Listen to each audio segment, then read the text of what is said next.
خزنة سكوتر بنعمل لها صبابات.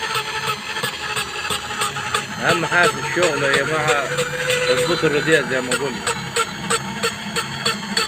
انا ممكن اخلص الصبابان دول في 10 دقايق بس مش يظبطوا معي صح.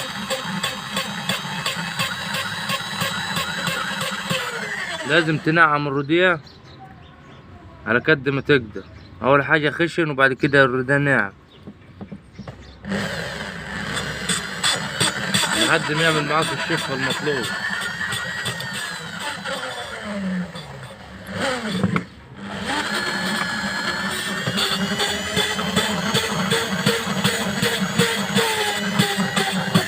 عشان الناس لما تعمل صبابات وكأنها ما عملتش صبابات اصلا. يعني ناس كتيرة تشتكي من اكل بنزين، قلة تنظيم في المكنة ما ظبطاش على الهوا، كله ده من ايه؟ من الصباب. ويبقى لسه يقول لك لسه معمر.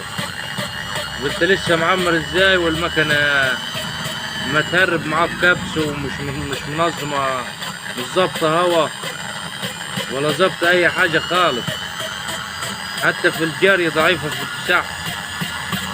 الواحد يقول لك لسه معمر والمكنة بتغف الدوارة وتطلع دخانة سودة ومش منظمة وكربراتات جديد بتهرب كبس. لازم تفتح لها جوه على التكيات عشان تنظم معاك شوية. طب ازاي لسه معمر وكل ده فيها؟ اهم حاجة الشغل ده الصباب ده لازم يسحب معاك الردان الخط المظبوط.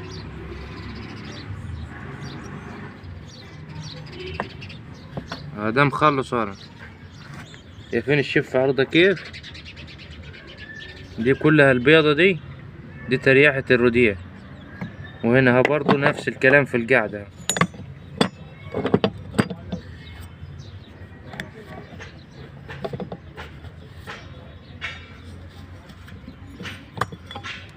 نفس الكلام اهو في القاعدة. الخط الابيض ده تريحة الردية، دي تريحة الصباب. تقفل تلاقي المكنة كبسة حلو، مش مغيبة في الدوارة، ظابطة معاك هوا، عزمها حلو على الطريق، كل حاجة. ان اهم حاجة الصبابات دي في العمرة. اهم حاجة الصبابات دي في العمرة. انا بشوف مكنة احيانا وجاي من مخرطة الردية ده مفيش كده، يعني تلاقي حتة خط ملوش اي لازمة. هو ده الردية يمكن نص ده كده او اقل كمان. يقول لك طالما سحبت معي ردية، طالما سحبت معي خط في الردية يبقى خلاص. لا طبعا، في شغل عن شغل يفرق.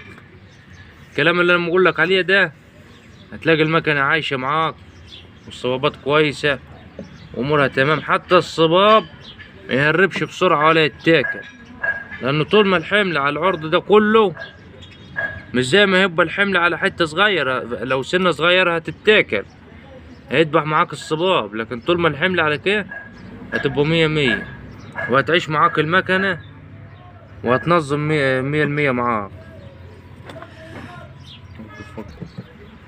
كده يا جماعة. ده الشغل يا الصح.